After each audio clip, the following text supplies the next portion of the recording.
آج ہم بیماری سے شفا کی دعائیں پارٹ 2 کریں گے۔ اس سلسلے میں آج کی آیت میں ارشاد باری تعالیٰ ہے، جو مصیبت بھی تمہیں زمین میں اور تمہاری جانوں میں پہنچتی ہے وہ ایک کتاب میں لکھی ہوئی ہے، اس سے پہلے کہ ہم اسے پیدا کریں۔ بے شک یہ اللہ پر بہت آسان ہے، تاکہ تم افسوس نہ کرو اس پر جو تم سے کھو جائے، اور تم نہ اتراؤ اس پر جو اللہ نے تمہیں دیا ہے، اور اللہ کسی خود پسند بہت فخر جتانے والے کو پسند نہیں کرتا۔ اس آیت میں اللہ سبحانہ وتعالیٰ اپنی قدرت کی خبر دے رہا ہے کہ جس طرح اس نے اپنی مخلوقات کی پیدائش سے پہلے ہی اپنی مخلوق کی تقدیر مقرر کی تھی، وہ پہلے سے ہی جانتا ہے کہ اس دنیا میں کیا ہونے والا ہے، زمین پر یا انسانوں پر کیا مصیبت آنے والی ہے۔ ہم نہیں جانتے، لیکن وہ جانتا ہے، یہ اس کے علم میں ہے، اور اس کا یہ علم لوح محفوظ میں لکھا ہوا بھی ہے۔ یعنی صرف اللہ تعالیٰ کے پاس ہی وہ علم نہیں، بلکہ پوری طرح ریکارڈڈ ہے۔ یہ کام اللہ تعالیٰ پر بہت آسان ہے کہ وہ یہ جان لے کہ جو وہ پیدا کرنے جا رہا ہے وہ کس کس طرح فنکشن کرے گا، کیا کام کرے گا، کس وقت، کس پر، کون سی چیز آئے گی، اور پھر یہ کہ کیا کیفیات ہوں گی، کیسے حالات ہوں گے، کیسے تبدیلیاں ہوں گی۔ یہ سب کچھ لکھنا اللہ تعالیٰ کے لیے بہت آسان ہے۔ اس سے ہم اندازہ لگا سکتے ہیں کہ ہم مخلوق میں اور اللہ رب العزت میں کیا فرق ہے۔ یعنی اللہ سبحانہ تعالیٰ کی قدرت اور طاقت کتنی زیادہ ہے کہ ہر چھوٹی سے چھوٹی چیز، ایک ذرے سے ذرے کے بارے میں علم، اور آسمانوں اور پہاڑوں اور ان تمام چیزوں کے بارے میں علم اللہ تعالیٰ کے پاس ہے، اور لکھا ہوا بھی موجود ہے۔ یہ سب کچھ اس لیے بتایا جا رہا ہے، یعنی یہ تو ہے ایک حقیقت ہے، ایک ریالٹی ہے، کیونکہ اللہ تعالیٰ نے خود بیان کر دی۔ یہ ہمیں کیوں بتایا جا رہا ہے؟ تاکہ ہم دنیا میں کسی بھی چیز کے کھو جانے پر غم نہ کریں، چاہے وہ ہماری صحت ہو، یا کوئی کسی کی جان ہو، یا کوئی مال ہو، یا کوئی فصلیں ہوں، یا انسان کی آمدنی کا کوئی ذریعہ ہو۔ کوئی بھی چیز انسان سے کھو جائے تو اسے تقدیر کا حصہ سمجھ کر اس پر صبر کرے، اور جو نعمتیں اللہ تعالیٰ ہمیں دے، یعنی صرف یہ نہیں ہوتا کہ ہم سے لیا ہی جا رہا ہوتا ہے، بلکہ ساتھ ہی ہمیں بہت کچھ دیا بھی جا رہا ہوتا ہے۔ تو جو نعمتیں اس نے تمہیں عطا کی ہیں ان پر غرور اور تکبر نہ کرو، بلکہ شکر ادا کرو، کیونکہ اللہ تعالیٰ کسی تکبر کرنے والے، غرور کرنے والے، فخر کرنے والے کو پسند نہیں کرتا۔ انسان کے یہی دو رویے ہوتے ہیں کہ جب اسے تکلیف آتی ہے تو جزا فضا کرتا ہے، اور جب کچھ مل جاتا ہے تو آپے سے باہر ہو جاتا ہے۔ اور یہ دونوں رویے اللہ تعالیٰ کو پسند نہیں، بلکہ انسان کو ان دونوں اوقات میں وہ کرنا چاہیے جو اللہ تعالیٰ کو پسند ہے، اور اسے یہ یاد رکھنا چاہیے کہ یہ تقدیر کا ایک حصہ ہے۔ اللہ تعالیٰ نے یہ میرے بارے میں فیصلہ کیا ہے کہ اس وقت زندگی کے اس موڑ پر مجھے اس طرح کی بیماری آئے، یا تکلیف آئے، یا کوئی چیز جائے، یا پھر آئے۔ عموماً یہ ہوتا ہے کہ ہم تکلیفوں کو زیادہ یاد رکھتے ہیں، ان کا تذکرہ زیادہ کرتے ہیں، لیکن جو نعمتیں ہمیں ملی ہیں ان کو ہم یاد بھی نہیں کرتے، گنتے بھی نہیں، ان پہ شکر بھی کم ادا کرتے، ان کا ذکر بھی نہیں کرتے۔ یعنی عام طور پر ہماری جو گفتگو، انٹریکشن، کنورسیشن، میسج ایکسچینجنگ جو ہوتی ہے وہ تکلیفوں پر مبنی، مسائل پر مبنی، پریشانیوں پر مبنی ہوتی ہے۔ اس میں عام طور پر ان چیزوں کا زیادہ ذکر ہوتا ہے، لیکن زندگی میں ہم نے کیا اچیومنٹس کی، ہمیں اللہ تعالیٰ نے کن کن نعمتوں سے نوازا، کیا کیا ہم پر رحمتیں ہوئیں، کیسے کیسے ہمیں مواقع ملے، کیسی کیسی نعمتوں میں اس نے رکھا ہوا ہے، اس کا تذکرہ یا تو ہوتا نہیں، یا پھر ہوتا ہے تو فخر اور غرور کے انداز میں ہوتا ہے، اپنا کارنامہ بتایا جاتا ہے، اور یا پھر اس کے ذریعے دوسروں پر برتری جتائی جاتی ہے، جبکہ شکر ادا کم ہی کیا جاتا ہے۔ تو اللہ تعالیٰ فرما رہے ہیں ما اصاب من مصیبت فی الارض، کوئی نہیں پہنچتی کوئی بھی مصیبت جو زمین کو پہنچتی ہے۔ زمین پر کون کون سی مصیبتیں آتی ہیں؟ جیسے بارشوں کا نہ ہونا اور اس کی وجہ سے قحط سالی، زمین کا بالکل سوکھ جانا، یا پھر زلزلوں کا آنا، یا پھر خسف ہو جانا، یا پانی کا زمین میں اتر جانا، یا پھر سیلاب اور طوفانوں کا آنا، وباؤں کا آنا جیسے کووڈ وغیرہ جس سے انسان متاثر ہوتا ہے، یا زمین پر لڑائیاں اور جھگڑے اور فساد اور جنگیں جیسے یوکرین میں آج کل ہو رہی ہے، یا اور جگہوں پر فتنے فساد پھیلے ہوئے ہیں۔ تو یہ سب کچھ اللہ تعالیٰ کے علم ازلی میں تھا، یعنی شروع سے ہی اللہ تعالیٰ کو پتا تھا کہ میں اس زمین پر انسان کو پیدا کروں گا اور ان کی مختلف چیزوں سے آزمائش کروں گا، اور یہ چیزیں زمین پر ہوں گی۔ یہ اللہ تعالیٰ کا علم سابق ہے، یعنی الا فی کتاب من قبل ان نبرأها او فی انفسکم ولا فی انفسکم، ولا فی انفسکم، اور نہ تمہارے نفسوں میں کوئی تکلیف آتی ہے، یعنی انسان کی جان پر۔ تو صحت کے سلسلے میں یہ آیت میں نے اس لیے اختیار کی ہے کہ ہم یہ جانیں کہ ہم جو بیمار ہوتے ہیں، ہمیں کسی قسم کی جو تکلیف آتی ہے، جو ہم پر کوئی مصیبت آتی ہے نفس پر، یعنی چاہے وہ نفسیاتی تکلیف ہو، جو روحانی ہو، کوئی جسمانی ہو، ذہنی ہو، کسی بھی قسم کی کوئی کرب اور بے چینی اور انگزائٹی اور ڈپریشن اور کوئی بھی چیز جو انسان کے اوپر وارد ہوتا ہے، یا کسی چیز کے کھو جانے سے انسان کو جو تکلیف اور پریشانی آتی ہے، یا اپنے کسی پیارے کے اوپر جو دکھ تکلیف آتا ہے اس کی وجہ سے جو تکلیف لاحق ہوتی ہے، یہ سب کے سب، یا پھر یہ کہ انسان کہیں سے گر جاتا ہے، یا کوئی چوٹ لگ جاتی ہے، یا پھسل جاتا ہے، یا کسی وبا کا شکار ہو جاتا ہے، یا انسان کے جسم میں کسی قسم کا کوئی اضطراب، حتیٰ کہ کوئی خارش ہوتی ہے، یا پھر کسی طرح کی کوئی چبھن سی ہو جاتی ہے، یا کوئی پین شروع ہو جاتی ہے، کوئی بھی چیز جو ہمارے جسم میں ہوتی ہے، یہ اللہ کے علم میں ہوتی ہے اور اللہ کے اذن سے ہوتی ہے، اور اللہ تعالیٰ کی کتاب میں یہ بھی لکھا ہوا ہے کہ کس انسان کو کس وقت کیا لاحق ہوگا، اور پھر اللہ تعالیٰ کو یہ بھی پتا ہے کہ وہ اس وقت کس طرح ریاکٹ کرے گا، اور یہ پھر جو ہم ریاکشن ہو جاتا ہے پھر یہ ہمارے اعمال نامے میں لکھ لیا جاتا ہے، اور پھر اس کے مطابق ہمیں جو بھی بدلہ ہوگا وہ دیا جائے گا۔ اور یہ سب کچھ کیوں ہوتا ہے؟ آزمائش کے لیے، امتحان کے لیے، کہ انسان کرتا کیا ہے۔ یعنی اگر آپ کسی بھی چیز کو آبزرو کریں، بعض اوقات ہوتا ہے نا کہ کسی پیٹ کو آپ دیکھتے ہیں یا کوئی کیڑا مکوڑا دیکھتے ہیں تو آپ آبزرویشن شروع کر دیتے ہیں کہ اچھا میں اس کی طرف یہ چیز پھینکتی ہوں یا میں اس کو چھیڑتی ہوں تو یہ کرتا کیا ہے، تو یہ پھر آپ کہتے ہیں یہ ادھر جائے گا، یہ یوں کرے گا، یوں کرے گا، تو آپ اس کو دیکھ دیکھ کے ایک طرح سے بعض اوقات انجوائے کر رہے ہوتے ہیں، یا ایک تو ہم سب اسی طرح کیڑے مکوڑوں کی طرح زمین پر جو بھی اچھے برے ایکشن کر رہے ہیں نا، وہ اللہ سبحانہ تعالیٰ کی نظر میں ہے۔ کسی ہمارے ایکشن پہ اللہ تعالیٰ خوش ہوتے ہیں اور کسی ہمارے ایکشن پہ اللہ تعالیٰ ناراض ہوتے ہیں، لیکن بہرحال وہ سب کچھ اس کے علم میں کچھ بھی چھپا ہوا نہیں۔ اور پھر اللہ تعالیٰ نے ہمارے اوپر فرشتے بھی مقرر کر رکھے ہیں، وَإِن كُلُّ نَفْسٍ لَمَّا عَلَيْهَا حافظ، کوئی جان ایسی نہیں جس پر ایک نگران نہیں کھڑا، وہ دیکھ رہا ہے کہ یہ کرتا کیا ہے انسان، اور پھر کرامن کاتبین لکھے چلے جا رہے ہیں اچھا برا جو بھی ہم کرتے ہیں۔ تو یہاں پر فرمایا الا فی کتاب من قبل ان نبرأها، وہ ایک کتاب میں لکھا ہوا ہے اس سے پہلے کہ ہم اس کو پیدا کریں۔ ہاں کا مطلب مصیبت ہے، یعنی نبرأها اس تکلیف کو پیدا کریں۔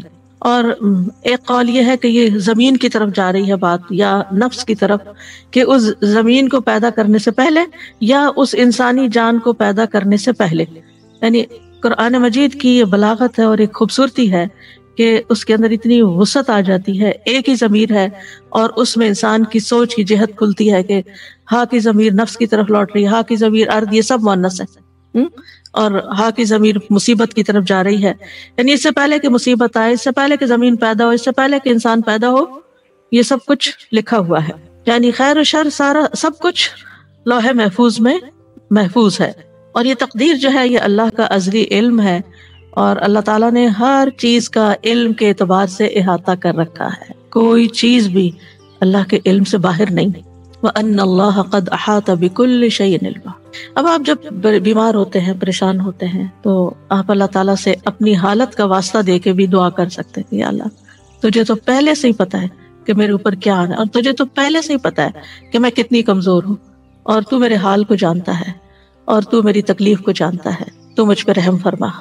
یعنی اللہ تعالیٰ سے انسان اس طریقے سے بھی دعا کر سکتا ہے کہ یعنی اللہ تعالیٰ کی صفت علم کا واسطہ دے کر، کیونکہ قرآن مجید میں آتا ہے وَلِلَّهِ الْأَسْمَاءُ الْحُسْنَىٰ فَادْعُوهُ بِهَا، تو ہمیں اللہ تعالیٰ کی اسماء و صفات کا واسطہ اور وسیلہ دے کر بھی اللہ تعالیٰ سے دعا کرنی چاہیے، جیسے انی مسنی الضر وانت ارحم الراحمین، بس اللہ تعالیٰ کی رحمت کی بات کر دی، اللہ تعالیٰ کی اس صفت کی بات کر دی کہ آپ تو بہت زیادہ رحم فرمانے والے ہیں۔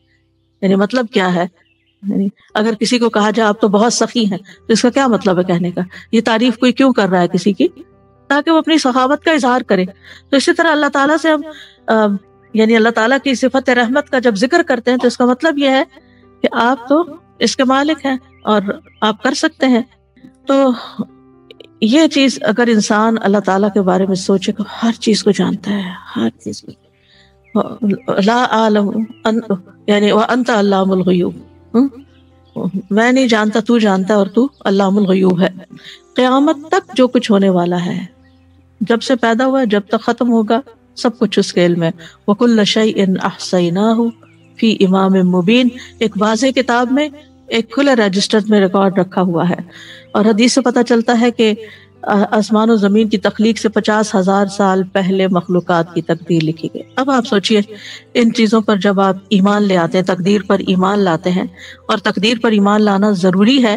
نبی صلی اللہ علیہ وسلم نے فرمایا ہر چیز کی ایک حقیقت ہوتی ہے، اور کوئی شخص اس وقت تک ایمان کی حقیقت کو نہیں پہنچ سکتا جب تک اسے یقین نہ ہو جائے کہ اسے جو چیز پہنچی ہے وہ اس سے خطا نہیں ہو سکتی تھی، اور جو چیز خطا ہو گئی ہے اس سے، وہ اسے پہنچ نہیں سکتی تھی۔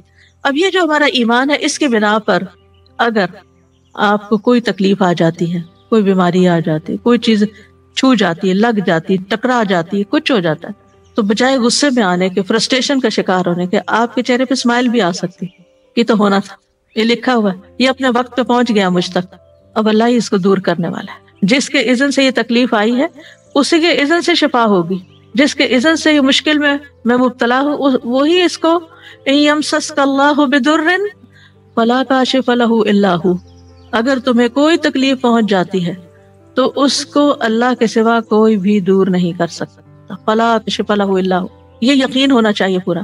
جو جتنا زیادہ یہ یقین ہوگا کہ فلا کاشف لہ الا ہو، کہ اللہ ہی اس کو تکلیف کو دور کرنے والا ہے، اس کو کھولنے والا ہے، تو اتنا ہی زیادہ ہم اللہ سبحانہ تعالیٰ کی طرف رجوع کریں گے، اتنے یقین کے ساتھ اسی کی طرف لوٹیں گے، اسی کے در پہ جائیں گے، اسی کے آگے سر جھکائیں گے، اسی کو پکاریں گے، اسی کے آگے ہاتھ پھیلائیں گے، اسی کو مختلف چیزوں کا واسطہ وسیلہ دیں گے جو مشروع ہے یا جس کی اجازت ہے ہمیں۔ تو اس طرح اللہ تعالیٰ سے تعلق اور زیادہ مضبوط ہو جائے گا۔ پھر فرمائے ان ذالک علی اللہ یسیر، ہمیں لگتا ہے کتنا مشکل کام ہوگا، یہ کتنا بڑا کام ہے یہ سب کچھ، لیکن اللہ تعالیٰ فرماتے ہیں اس کے لیے تو یہ کچھ بھی مشکل نہیں۔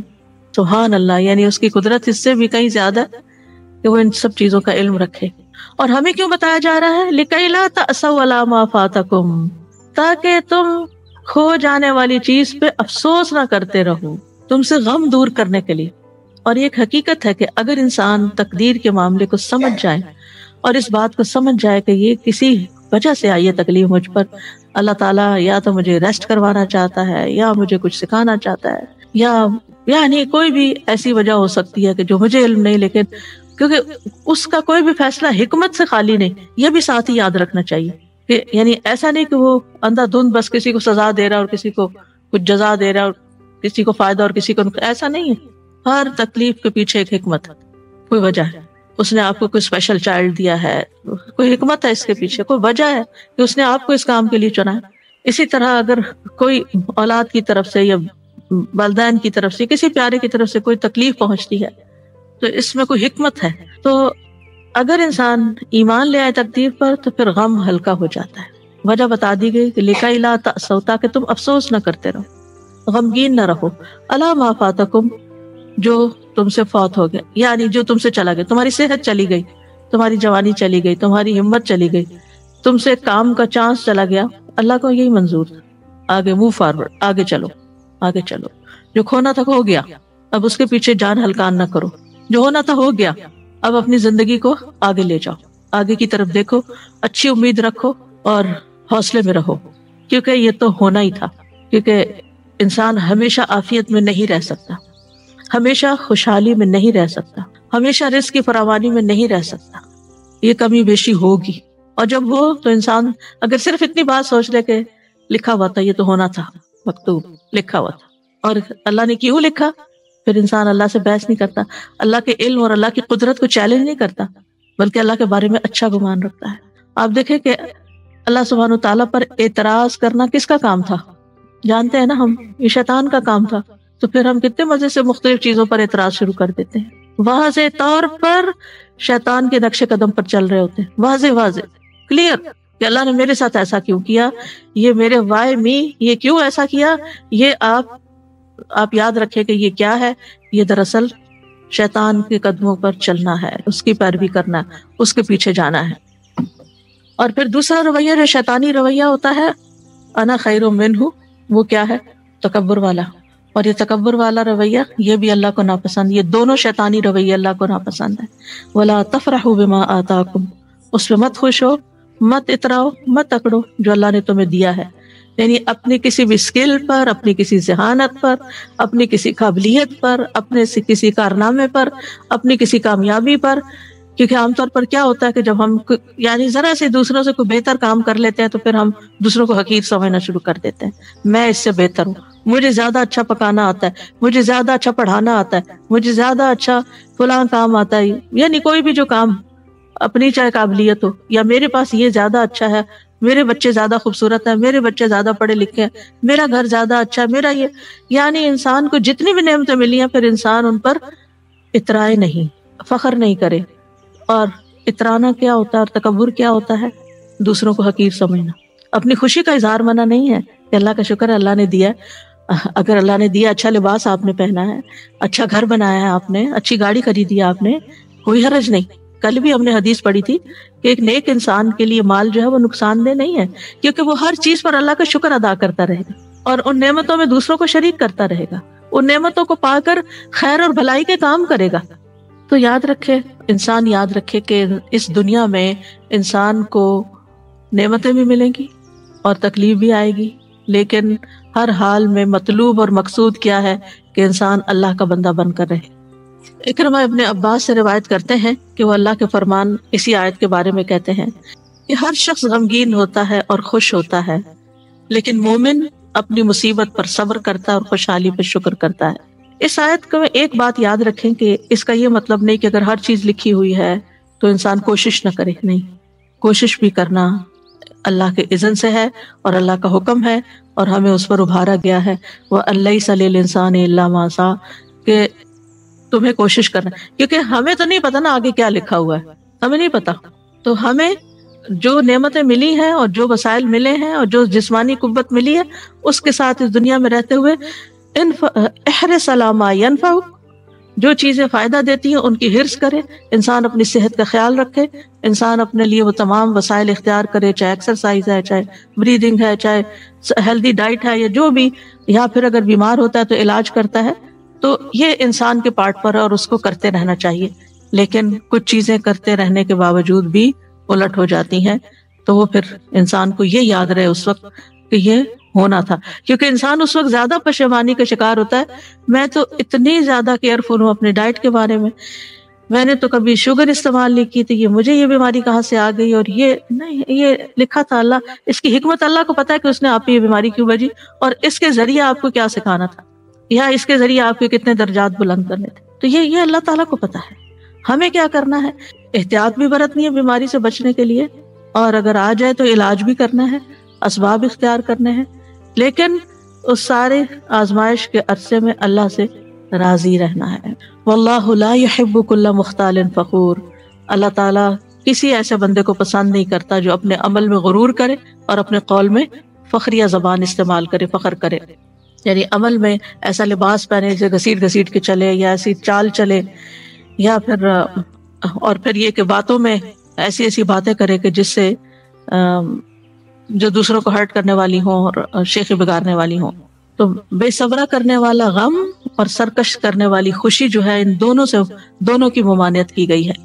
ابو بکر صدیق رضی اللہ عنہ کے پاس جب زیادہ مال لایا گیا، یعنی بہت آپ کو معلوم ہے کہ نبی صلی اللہ علیہ وسلم کے زمانے میں فتوحات کا سلسلہ شروع ہو گیا تھا، بہت سی جگہوں سے غنائم وغیرہ آ رہے تھے. حضرت ابو بکر کے زمانے میں اور زیادہ بڑھ گیا، حالانکہ صرف 2 سال ہی تھے.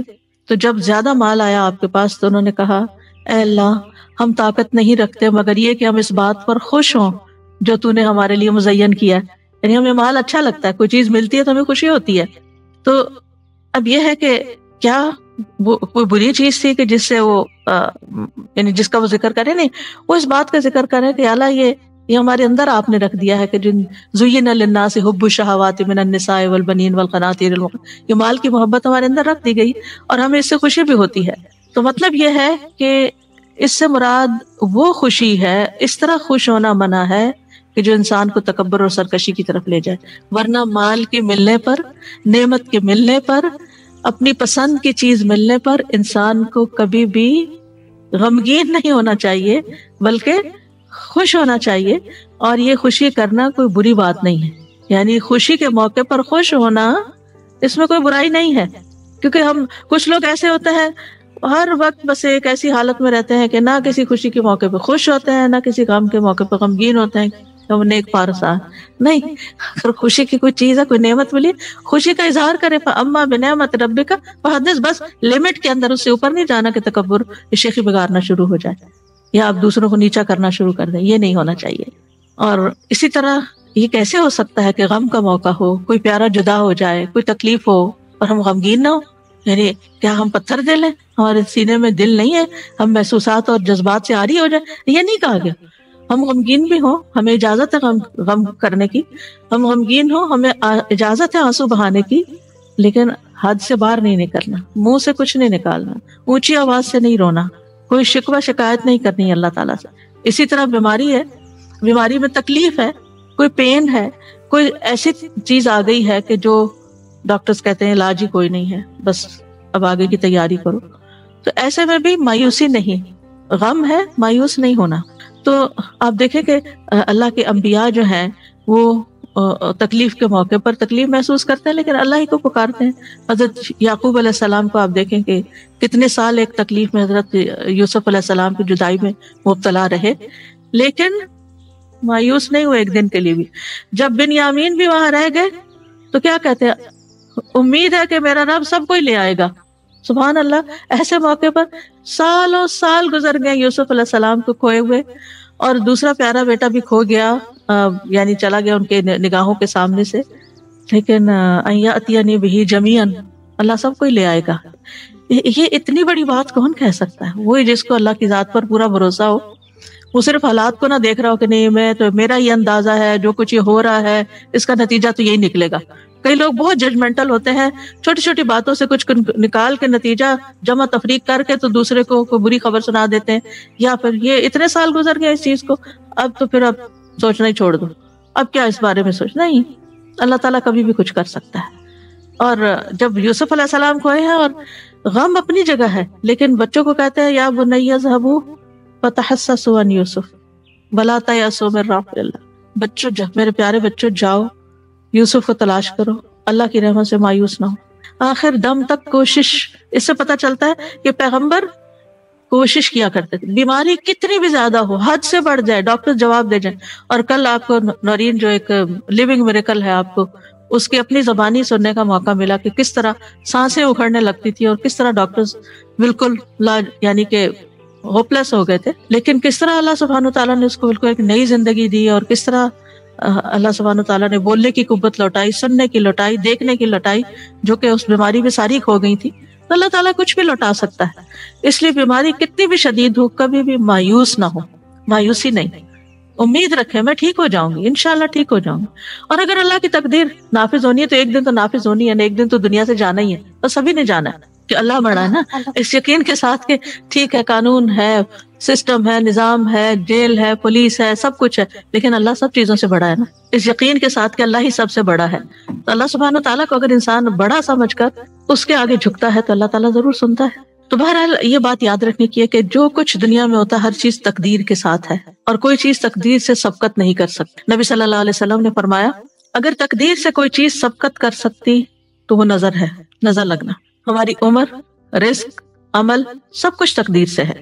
آزمائش کا آنا بھی تقدیر سے ہے. حسن بصری کہتے ہیں بے شک اللہ تعالیٰ نے مخلوقات کو پیدا کیا تو ان کے ساتھ ہی ان کی تقدیر کو بھی بنایا. ان کی عمروں کو تقدیر کے مطابق تقسیم کیا، ان کے رزق کو تقدیر کے مطابق تقسیم کیا، اور آزمائش اور صحت اور تندرستی کو بھی تقدیر کے مطابق تقسیم کیا. بیماری بھی تقدیر سے ہے. یعنی ہم سب کو یاد رکھنا چاہیے کہ اگر کوئی بیماری آئی ہے تو یہ میرے مقدر میں لکھی ہوئی تھی. اسی طرح کسی کا عقل مند ہونا اور بے وقوف ہونا یہ بھی تقدیر کا حصہ ہوتا ہے. رسول اللہ صلی اللہ علیہ وسلم نے فرمایا ہر چیز تقدیر سے وابستہ ہے، یہاں تک کہ فہم و فراست اور بے بسی بھی. پھر موت کا وقت اور جگہ. نبی صلی اللہ علیہ وسلم نے فرمایا جب تم میں سے کسی کی موت کسی زمین پر مقرر ہوتی ہے تو اسے وہاں جانے کی حاجت پڑ جاتی. جب وہ اپنے اینڈ مقام پہ پہنچتا ہے تو اللہ تعالیٰ اس کی روح قبض کر لیتا ہے، اس سے آگے نہیں جا سکتا. کتنے لوگ پلین میں فوت ہو جاتے ہیں، اچھے بھلے صحت مند سوار ہوتے ہیں لیکن اتر نہیں سکتے، ان کی موت وہاں لکھی ہوتی ہے. اور قیامت کے دن وہ زمین کہے گی اے مالک یہ تیری امانت حاضر ہے. پھر اسی طرح یہ ہے کہ احتیاط کرنا توکل کے منافی نہیں. اس کا یہ مطلب نہیں تقدیر میں جو ہوگا نہیں ہمیں کوشش نہیں کرنی چاہیے، کوشش بھی کرنی چاہیے اور احتیاط بھی کرنی چاہیے. مترف کہتے ہیں کسی کو ایسا نہیں کرنا چاہیے کہ وہ اونچے پہاڑ پر چڑھ کے خود کو نیچے گرائے اور کہے میری تقدیر میں یہ لکھا تھا کہ بہت سے لوگ خودکشی کو کہتے ہیں جب تقدیر میں خودکشی لکھی تھی تو اس نے کر لی، اب اس پہ کیا الزام؟ تو یہ نہیں ہے، اللہ نے انسان کو جو اپنا اختیار بھی دیا ہے، لیکن تقدیر کیا ہے کہ اللہ کو پہلے سے، تقدیر کا مطلب تو اندازہ کرنا، اللہ کو پہلے سے ہی پتا تھا، اللہ کا اندازہ تھا اور درست اندازہ تھا کہ یہ شخص اس کو یہ اور یہ مشکل آئے گی اور یہ اس کا جو حل ہے وہ خودکشی میں ڈھونڈے گا، یہ اللہ کو پہلے سے پتا تھا۔ تو اللہ تعالیٰ کو بلیم نہیں کیا جا سکتا کہ اللہ نے اس کے اوپر زبردستی لکھ دیا کہ نہیں تم ضرور خودکشی کرو، یہ اللہ کا علم ہے۔ تقدیر کیا ہے؟ اللہ کا علم ہے کہ اللہ کو پہلے سے ہی پتا ہے کہ لوگ کس کس طرح بہیو کریں گے، اپنے جو ان کو جو چیزیں ان کو دی گئی ہیں، جو وسائل ان کو دیے گئے ہیں، جو زندگی ان کو دی گئی ہے، وہ اس کے ساتھ کیا کریں گے۔ تو انسان کو احتیاط کرنی چاہیے، کوشش کرنی چاہیے، بچاؤ اختیار کرنا چاہیے، دعا کرنی چاہیے، لیکن اگر کوئی تکلیف آ جائے تو یہی سوچنا چاہیے کہ یہ میرے لیے میری قسمت میں تھی، مجھے ملنی ہی تھی۔ اور مومن کا رویہ کیا ہوتا ہے جب کوئی تکلیف آ جاتی ہے تو وہ سوچتا ہے کہ اللہ کا اذن تھا، اس میں کوئی حکمت ہے، اور وہ اس بات کو نہیں بھولتا کہ قل لن یصیبنا الا ما کتب اللہ لنا هو مولانا وعلی اللہ فلیتوکل المؤمنون۔ آپ ان سے کہیے ہمیں اگر کوئی مصیبت آئے گی تو وہی آئے گی جو اللہ نے ہمارے مقدر میں لکھ رکھی ہے، وہی ہمارا سرپرست ہے، اور مومنوں کو اللہ پہ توکل کرنا چاہیے۔ توکل اسباب کے منافی نہیں، یا اسباب توکل کے منافی نہیں، یعنی اگر آپ توکل کرتے ہیں تو اس کا مطلب یہ نہیں کہ آپ اسباب اختیار نہ کریں، اور اگر آپ اسباب اختیار کرتے ہیں تو اس کا یہ مطلب نہیں کہ آپ توکل نہ کریں اور اسباب پہ بھروسہ کر بیٹھیں کہ میرے پاس سب کچھ ہے میں کر لوں گی۔ نہیں، اللہ کے اذن سے ہی ہوگا، میرا بھروسہ اللہ پہ، اللہ مجھ سے کروائے گا، میں کوشش کروں گی، کروائے گا اللہ۔ دوسری بات یہ، بیماری آ جائے، تکلیف آ جائے تو اللہ ہی کو پکاریں، فوراً دعا مانگیں، اس کی طرف رجوع کریں۔ امن یجیب المضطر اذا دعاہ ویکشف السوء، بھلا کون ہے جو لاچار کی فریاد رسی کرتا ہے جب وہ اسے پکارتا ہے اور اس کی تکلیف کو دور کرتا ہے۔ پھر اسی طرح سورۃ الانعام میں آتا ہے وَإِن يَمْسَسْكَ اللَّهُ بِضُرٍّ فَلَا كَاشِفَ لَهُ إِلَّا هُوَ وَإِن يَمْسَسْكَ بِخَيْرٍ فَهُوَ عَلَى كُلِّ شَيْءٍ قَدِيرٌ، اور اگر اللہ تمہیں کوئی نقصان پہنچائے تو اس کے سوا اسے کوئی دور کرنے والا نہیں، تو پھر اس سے دعا کرنی چاہیے نا کہ وہ اسے دور کر دے، اور اگر وہ تمہیں کوئی خیر پہنچائے تو ہر چیز پہ خوب قدرت رکھنے والا نہیں، وہ کر سکتا ہے، لہٰذا پھر اسی کی طرف جائیں، اسی سے مانگیں اور زیادہ مانگیں۔ پھر اسی طرح یہ ہے کہ انسان کو دعاؤں کی کثرت کر دینی چاہیے۔ وَإِذَا سَأَلَكَ عِبَادِي عَنِّي فَإِنِّي قَرِيبٌ إِنَّ رَبِّي قَرِيبٌ مُجِيبٌ، اور پھر پورا بھروسہ اللہ پہ ہونا چاہیے، کسی ڈاکٹر پر، کسی انسان پر نہیں کہ یہ کر دے گا میرے لیے، کہ ان انسانوں کی کوشش بھی اللہ کے اذن سے ہی کامیاب ہوتی ہے۔ انسانوں کو عقل کس نے دی؟ جس عقل کے ساتھ وہ دوائیں استعمال کرتے، وہ جو دوا بنی ہے وہ کس نے پیدا کیا؟ وہ سارا سبسٹینس جو تھا، سب کچھ اللہ کی طرف سے ہے، تو اللہ ہی کو کافی سمجھے، اور پھر اللہ ہی طبیب ہے۔ اللہ تعالیٰ نے پھر یہ کہ حالات بہتر ہونے کے لیے انتظار کریں صبر کے ساتھ۔ آپ دیکھیں تکلیف آتے ہوئے پتہ نہیں چلتا، اچانک ہی گلا پکڑا جاتا ہے، اچانک ہی کہیں چوٹ لگ جاتی ہے اچانک، لیکن جاتے جانے میں ٹائم لگتا ہے۔ ہر بیماری کے جانے میں یعنی میریکلز الگ ہوتے ہیں، لیکن یعنی جو اسباب کے تحت جو چیزیں ہو رہی ہوتی ہیں ان کا اپنا ایک وقت مقرر ہوتا ہے، کیونکہ اِنَّا كُلَّ شَيْءٍ خَلَقْنَاهُ بِقَدَرٍ إِنَّ اللَّهَ بَالِغُ أَمْرِهِ قَدْ جَعَلَ اللَّهُ لِكُلِّ شَيْءٍ قَدْرًا، اللہ اپنا کام پورا کر کے رہتا ہے، بس یہ ہے کہ اللہ نے ہر چیز کا ایک اندازہ مقرر کر رکھا کہ کون سا کام کب ہوگا۔ پھر یہ کہ مومن تکلیف آنے پر، بیماری آنے پر مایوس نہیں ہوتا، مایوسی نہیں، کیونکہ اس کا رب رحیم ہے، ارحم الراحمین ہے۔ کتب علی نفسہ الرحمہ، اللہ نے اپنے آپ پر رحمت کرنا لازم کر لیا ہے۔ پھر اگر بیماری طویل بھی ہو جائے تو گھبرانا نہیں، کیونکہ انسان کے گناہ جھڑتے رہتے ہیں اور اس کے درجات بلند ہوتے رہتے ہیں۔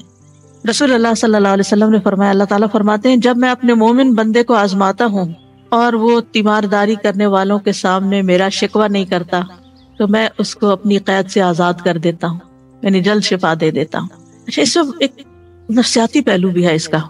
آپ جتنا زیادہ بیماری کا تذکرہ کرتے ہیں اور ہر آنے والے کے سامنے بار بار بیماری بیماری بیماری، تو وہ چیز آپ کے اندر ایک راسخ سی ہو جاتی ہے، ایک نفسیاتی اثر بھی ہوتا ہے، اور چیزیں ویسے ہی پھر ہونے بھی لگتی ہیں۔ لہٰذا اگر ڈاکٹر کے سوا کسی کو اپنی بیماری کی لمبی چوڑی تفصیلات نہ بتایا کریں. یعنی کچھ لوگ تو اتنی منظر کشی کرتے ہیں کہ دوسروں کو بیزار بھی کر دیتے. دوسرے کیا کریں گے اتنی باتیں سن کے؟ آپ اچھی باتیں کریں، دل خوش کریں. ہاں اگر ڈاکٹر پوچھتا ہے تو آپ اس کو ضرور ڈیٹیل سے بتائیں کہ اس کو آپ کی بیماری سمجھ آئے اور وہ آپ کو صحیح دوا تجویز کر سکے. لیکن ہر ایک کے سامنے پٹاری کھول کے نہیں بیٹھ جائیں کہ ایسے بھی ہوتا ہے اور ایسے بھی ہوتا ہے. اچھا پھر اس کا نتیجہ کیا ہوتا ہے؟ ہر کوئی دل پسند مشورے دیتا ہے اور پھر طرح طرح کی آپ کو مفت دوائیں بتاتا ہے کہ یہ بھی کر لو، وہ بھی کر لو، فلاں چیز کر لو، فلاں چیز کر لو. اچھا اس کا نقصان کیا ہوتا ہے؟ کہ بیک وقت ساری بھرمار کر دیتے ہیں ہم اور پھر نہ کہیں کبھی نہیں رہتے. اس لیے صرف سمجھدار شخص کے سامنے، کسی عقل مند انسان کے سامنے، کسی تجربہ کار شخص کے سامنے، کسی ڈاکٹر کے سامنے بات کرنی چاہیے جس سے آپ کو توقع ہو کہ یہ میری کچھ رہنمائی کر سکتا ہے. شفا اللہ کے ہاتھ میں، شفا اس نے نہیں دینی مجھے، لیکن یہ رہنمائی کرے گا. تو رہنمائی کرنے والے شخص کے ساتھ اگر آپ بات کرتے تو اس میں کوئی حرج نہیں ہے. لیکن ہر ایک کے سامنے بیماری کا شکوہ نہیں کرنا چاہیے، بس الحمدللہ کر لینا چاہیے. نبی صلی اللہ علیہ وسلم نے فرمایا کہ اگر وہ یہ شکوہ نہیں کرتا تو اللہ تعالیٰ اس کو یعنی اللہ تعالیٰ فرماتے ہیں کہ میں اس کو اپنی قید سے آزاد کر دیتا ہوں، یعنی جلدی صحت ہو جاتی. پھر اس کے پہلے گوشت کے عوض بہترین گوشت عطا کرتا ہوں اور اس کے پہلے خون کے بدلے بہترین خون دیتا ہوں، اور وہ اثر نو عمل کرتا ہے، یعنی پھر بالکل ایک نئے انسان کی طرح دوبارہ سے اپنا کام شروع کر دیتا ہے. پھر اسی طرح یہ ہے کہ منہ سے برے الفاظ کبھی نہ نکالے. نبی صلی اللہ علیہ وسلم جب کسی کی عیادت کے لیے تشریف لے جاتے تو کیا فرماتے؟ لا باس، کوئی بات نہیں، طہور انشاءاللہ، یہ بیماری پاکیزگی کا ذریعہ بنے گی، یعنی جسم سے بھی آپ کی بیماری نکل جائے گی. اب دیکھیں نا بعض بیماریاں آپ کے اندر ہی اندر کہیں چھپی ہوتی ہیں، پھر ایک وقت آتا ہے کہ وہ سرفیس پہ آ جاتی ہیں، آپ کی اسکن پہ آ جاتی ہیں. تو وہ اصل میں صرف اسکن نہیں ہوتی بیمار، وہ اندر کوئی چیز بیمار ہوتی ہے جس کی سمٹمز باہر نظر آ رہی ہوتی ہیں. تو اللہ تعالیٰ آپ کو ایک موقع دیتا ہے کہ آپ اس کا علاج کر لیں. تو یہ اس بیماری کا سرفیس پہ آ جانا، اس کی مثلا سر درد شروع ہو گیا آپ کو، تو آپ یہ سر درد صرف سر درد نہیں ہوتا، there is something wrong either with your stomach or something else.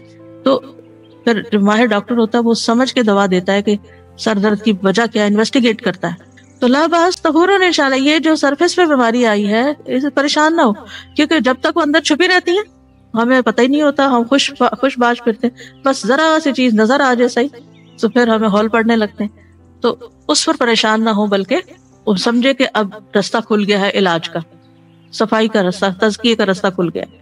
اور پھر یہ کہ انسان فوراً یہ سوچے کہ یہ بیماری گناہوں کو دھو ڈالنے کا ذریعہ بھی، یعنی پاکیزگی، جسمانی پاکیزگی بھی اور اس کے ساتھ ساتھ گناہوں سے پاکیزگی بھی. اسی طرح ایک موقع پر آپ صلی اللہ علیہ وسلم نے فرمایا بخار کو برا بھلا نہ کہو، بخار بنی آدم کے گناہوں کو اس طرح دور کرتا ہے جس طرح بھٹی لوہے کی میل کچیل کو دور کرتی ہے. اسی طرح بیماری میں موت کی تمنا نہ کی جائے، موت نہ مانگی جائے. نبی صلی اللہ علیہ وسلم نے فرمایا تم میں کوئی شخص موت کی تمنا نہ کرے، کیونکہ اگر وہ نیک ہوگا تو امید ہے کہ اس کے اعمال میں اور اضافہ ہو جائے، اور اگر وہ برا ہے تو ممکن ہے وہ توبہ ہی کر لے، کیونکہ موت تو اعمال کا سلسلہ منقطع کر دیتی ہے نا، پھر انسان کچھ کرنے کے قابل نہیں رہتا. حدیث میں آتا ہے کہ مومن کی عمر تو اس کی بھلائی میں ہی اضافہ کرتی، یعنی جتنے دن آپ کو دنیا میں مل جاتے ہیں اتنا ہی آپ کو نیک اعمال کا وقت مل جاتا ہے. اور پھر سب سے بڑی بات یہ کہ پازیٹیو تھنکنگ، اللہ کے بارے میں اچھا گمان، اپنے ساتھ جو کچھ ہو رہا ہے اس سے اچھی بات سوچنا. اور ویسے بھی وہ حدیث میں آتا ہے نا کہ اللہ تعالیٰ فرماتے ہیں میں اپنے بندے کے ساتھ اس کے گمان کے مطابق ہوں، یعنی جیسا آپ سوچنا شروع کرتے ہیں ویسے چیزیں ہونے لگتی ہیں. اور اچھے گمان کے بدلے میں معاملہ بھی اچھا اور برے گمان کے بدلے میں معاملہ بھی برا. اگر تم برا سوچتے ہو تو پھر برا ہی نتیجہ نکلے گا، اور اگر تم اچھا سوچتے ہو، آپٹیمسٹک ہو، تو پھر تمہارے ساتھ اچھا ہی ہوگا. پھر پلٹ کے بات انسان کے اپنے اوپر ہی آ جاتی ہے کہ انسان اپنے لیے کیا سوچتا ہے، کیا چاہتا ہے. پھر یہ کہ اللہ کے وعدوں کو یاد رکھے جو وعدے اس نے اپنی کتاب میں کیے ہیں. شعراوی جو ایک ایجپشن مفسر ہیں، ان کے لیکچرز موجود ہیں، بس یہ کہ کلوکیل عربک میں دیتے ہیں تو سمجھنے بڑے مشکل ہوتے ہیں، لیکن ان کے تفسیر کا ایک انوکھا ہی انداز ہے، بہت گہرائی میں بات کرتے ہیں اور بہت عمدہ چیزیں خزانے ڈھونڈ کے لاتے ہیں. وہ کہتے ہیں کہ میں ان 4 لوگوں پہ حیران ہوں جو 4 چیزوں سے غافل ہیں. میں اس بندے پہ حیران ہوتا ہوں جو کسی غم میں مبتلا ہے، وہ کس طرح اللہ کے اس فرمان سے غافل ہو جاتا ہے، لا الہ الا انت سبحانک انی کنت من الظالمین، جبکہ اللہ تعالیٰ اس کے بعد فرماتا ہے فاستجبنا لہ ونجیناہ من الغم وَكَذَلِكَ نُنْجِي الْمُؤْمِنِينَ، کہ ہم اسی طرح مومنوں کو نجات دیتے ہیں غم سے. ہم نے اس کا غم دور کر دیا، یعنی یونس علیہ السلام کا. جب اللہ نے یہ وعدہ کیا ہے کہ غم کا علاج ہے اس آیت کے اندر، تسبیح کے اندر، تو وہ تسبیح کیوں نہیں کرتا؟ وہ کہتے ہیں میں اس بندے پہ حیران ہوتا ہوں جسے کسی تکلیف سے آزمایا گیا، یعنی کوئی بیماری آئی اس پر، کہ وہ کس طرح اللہ کے اس فرمان سے غافل ہو جاتا ہے. انی مسنی الضر وانت ارحم الراحمین، مجھے تکلیف پہنچی ہے اور تو سب رحم کرنے والوں سے زیادہ رحم کرنے والا ہے. جبکہ اللہ تعالیٰ اس کے بعد فرماتا ہے فاستجبنا لہ، ہم نے اس کی دعا قبول کر لی. وکشفنا ما بہ من ضر، اور جو کچھ تکلیف اسے تھی وہ ہم نے اس سے دور کر دی. تو اللہ سبحانہ وتعالیٰ اگر ایوب علیہ السلام کی سنتا ہے تو ہماری بھی سنے گا. ان کی دعا قبول کر لی اور اللہ نے ان کو بیماری سے صحت عطا کی. تو یہ اللہ کا وعدہ ہے. پھر کہتے ہیں میں اس بندے پہ حیران ہوتا ہوں جو خوف سے آزمایا گیا، وہ کس طرح اللہ کے اس فرمان سے غافل ہو جاتا ہے. حسبنا اللہ ونعم الوکیل. کیونکہ اس کے بعد اللہ تعالیٰ فرماتے ہیں فانقلبوا بنعمت من اللہ وفضل لم یمسسہم سوء، وہ تو اللہ کی نعمت اور فضل کے ساتھ لوٹے، انہیں کوئی تکلیف نہ پہنچی. تو یہ غم اور اس سے غم دور کرنے والی اور فکر و پریشانی دور کرنے والی آیت ہے حسبنا اللہ ونعم الوکیل. پھر کہتے ہیں میں اس بندے پہ حیران ہوتا ہوں جو لوگوں کے مکر و فریب سے آزمایا گیا، یعنی لوگوں نے اس کے ساتھ چال چلی ہو، وہ کس طرح اللہ کے اس فرمان سے غافل ہو جاتا ہے. وَأُفَوِّضُ أَمْرِي إِلَى اللَّهِ وَإِنَّ اللَّهَ بَصِيرٌ بِالْعِبَادِ، میں اپنا معاملہ اللہ کے سپرد کرتا ہوں، بے شک اللہ بندوں کے حال کو خوب دیکھنے والا. یہ یعقوب علیہ السلام نے پڑھی تھی یہ آیت کہ میں اپنا معاملہ اللہ کے سپرد کرتا ہوں. اور اسی طرح سورۃ غافر میں بھی آتا ہے. اور اس کے بعد اللہ تعالیٰ فرماتے ہیں وَفَوَقَاهُ اللَّهُ سَيِّئَاتِ مَا مَكَرُوا. ہاں یہ رجل المؤمن نے یہ آیت پڑھی، رجل المؤمن جو تھا اس نے یہ آیت پڑھی تھی جب وہ فرعون کے دربار میں اس نے حق بول دیا تھا اور اسے پتا تھا کہ اب میرے ساتھ کیا ہونے والا ہے، اور اس کے بعد اس نے اپنا معاملہ اللہ کے سپرد کیا. اللہ نے اس کو بچا لیا اور آل فرعون کو ڈبو دیا. جس دشمن کے غرق ہونے کی خوشی میں ابھی آپ نے 10 محرم کا روزہ رکھا تھا. روزہ تو رکھ لیتے پھر یاد نہیں ہوتا کہ کس چیز کے شکرانے کا.